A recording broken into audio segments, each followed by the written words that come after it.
Hello everyone, welcome to our channel story 2.0।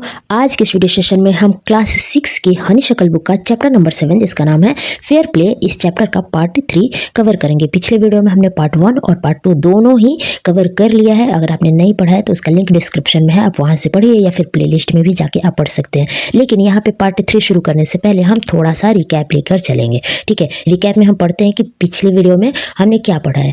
तो आपको पता है, जैसा हमने पढ़ा है कि जुम्मन और अलगू दो घनिष्ठ मित्र होते हैं। उनके बीच जो दोस्ती का जो रिश्ता होता है बहुत ही ज़्यादा स्ट्रांग होता है। जुम्मन की एक ओल्ड आंटी होती हैं जिनके पास कुछ प्रॉपर्टी होती है।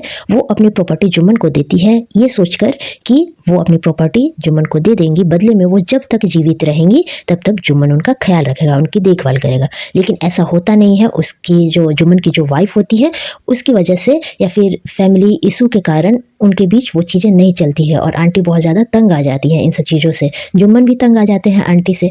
तो फैसला ये होता है आंटी का कि अब वो ये जो सारा मामला है वो पंचायत में ले जाएंगे। पंचायत में ले जाने के बाद जो आंटी होती है वो अलगू, जो कि जुम्मन का बेस्ट फ्रेंड था, उसको ही हेड पंच, प्रधान पंच नॉमिनेट कर देती है।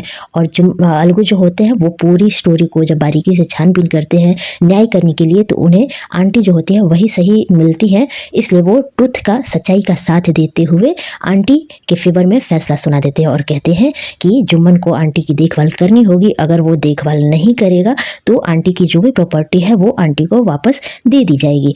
तो इस फैसले से जुम्मन जो होते हैं वो बहुत ही ज़्यादा अलगू से नाराज़ हो जाते हैं और वो उसके दोस्त की जगह पे एनिमी बन जाते हैं और वो उससे रिवेंज यानी कि बदला लेने के लिए सोचते हैं। तो यहाँ तक ये स्टोरी हमने पढ़ ली थी। अब हम आगे पढ़ेंगे। Days passed and as ill luck would have it, Algu Chaudhary found himself in a tight spot. Tight spot का मतलब होता है डिफिकल्ट सिचुएशन, ऐसी सिचुएशन जो कि बहुत ही ज़्यादा परेशानी भरा हो। ठीक है, तो इसका मतलब यह है कि दिन बीतते गए और इल लक मतलब एक तरीके से हम कह सकते हैं बैड लक, ठीक है, या दुर्भाग्यवश।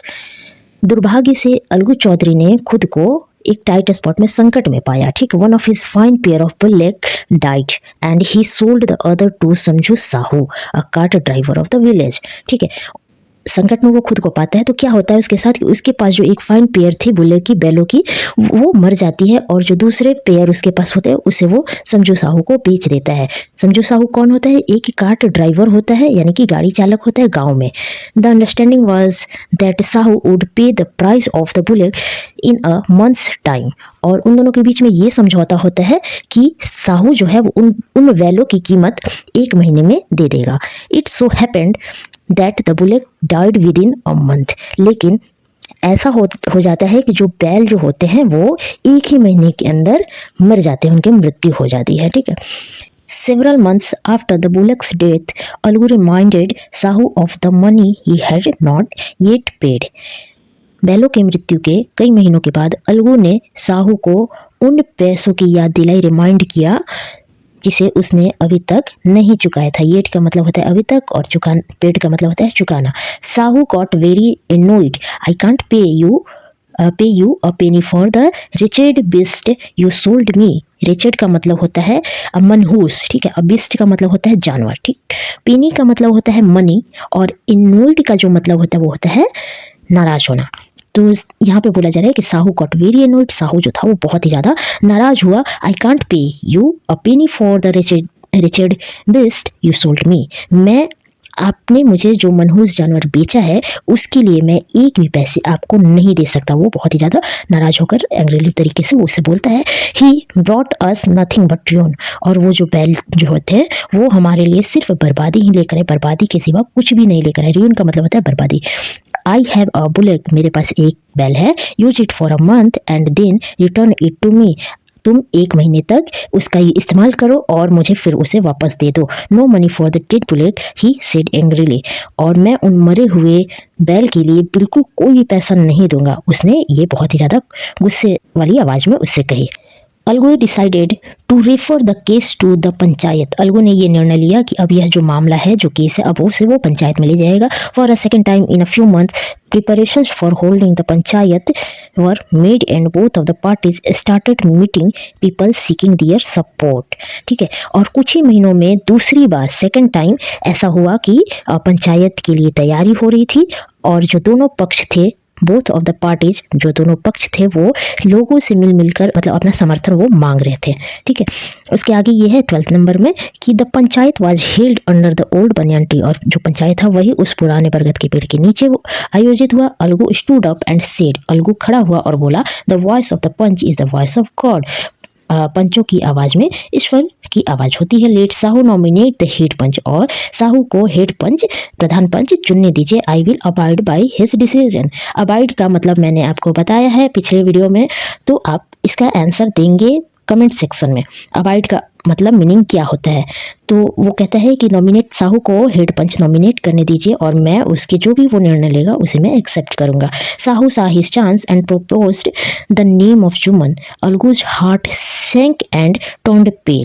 साहू ने मौका देखा और जुम्मन, जो कि अलगू का विरोधी बन चुका था, उसका नाम उसने नॉमिनेट कर दिया, रख दिया। अलगू हार्ट सैंक, और अलगू का जो दिल था वो बैठा जा रहा था, एंड उसका जो चेहरा था वो पीला पड़ते जा रहा था। But what could he do, लेकिन वह कर भी क्या सकता था। The moment Jumman become head panch, और ऐसा समय आया कि जो जुम्मन था वो हेड पंच बन गया था। ही रियलाइज्ड हिज रिस्पॉन्सिबिलिटी एज जज and the dignity of his office. Dignity का मतलब होता है मर्यादा, ठीक है, कोई भी पद होता है उसकी एक जो मर्यादा होती है वो, ठीक। तो अब जुम्मन जो था वो हेड पंच तो बन चुका था, और हेड पंच बनते हैं उसे रियलाइज हुआ है। रियलाइज का मतलब होता है महसूस होना अपनी रिस्पॉन्सिबिलिटी का। वो तो जज था, जज की रिस्पॉन्सिबिलिटी जो होती है वो उसे महसूस हो रहा था, और जो जिस पद पर उसे बिठाया गया था उस पद की मर्यादा भी उसे महसूस हो रही थी। Could he seated in the high place have his revenge now, he thought and thought, वो बार बार यही सोच रहा था कि क्या वो उस हाई प्लेस पर, ऊंचे पद पर बैठकर अपने रिवेंज के बारे में सोच सकता है। No no, he must not allow his personal feelings to come in the way of speaking the truth and doing justice। नहीं, उसे सच बोलने और न्याय, जस्टिस का मतलब होता है न्याय, न्याय करने के रास्ते में अपनी पर्सनल फीलिंग यानी कि व्यक्तिगत जो भावनाएं हैं उसको बीच में नहीं लाना चाहिए। उसके अंदर से ऐसी बार बार आवाज आ रही थी कि नहीं, तुम इस ऊंचे पद पे बैठ के, जस्टिस के पद पे बैठ के तुम उससे रिवेंज नहीं ले सकते हो, उसके साथ गलत नहीं कर सकते हो। Both Algu and Sahu stated their cases, Algu और साहू दोनों ही अपने अपने बातें पंचायत के सामने रखी। They were cross examined, and cross examined का मतलब भी मैंने आपको बताया है, इसका भी मीनिंग आप कमेंट सेक्शन में हमें बताएंगे। Cross examined and the case was considered deeply, ठीक है।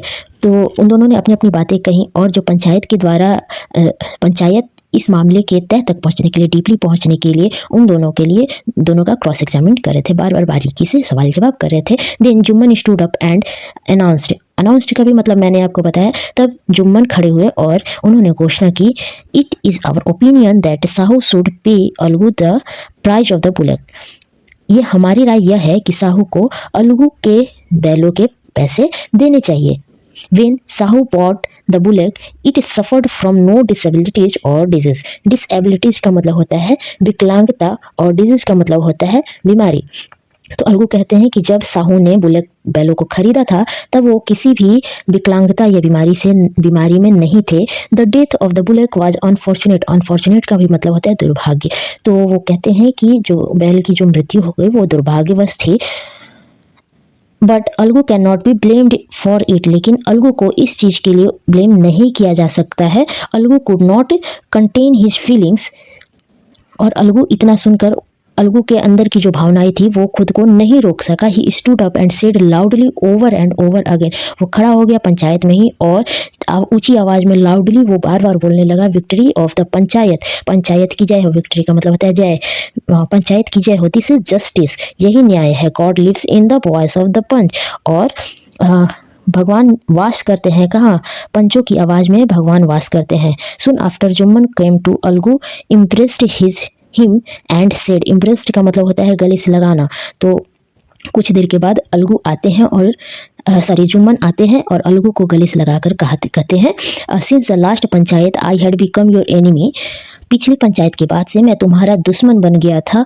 But today I realised what it mean to be a panch, लेकिन मुझे आज ये एहसास हुआ कि पंच होने का मतलब क्या होता है। A panch has no friend nor enemy, किसी भी एक पंच के लिए कोई भी दोस्त नहीं होता है, कोई भी दुश्मन भी नहीं होता है। ही नोज ओनली जस्टिस, वो सिर्फ न्याय करना जानता है। Let no one deviate from the path of justice and truth for friendship और एनिमिटी।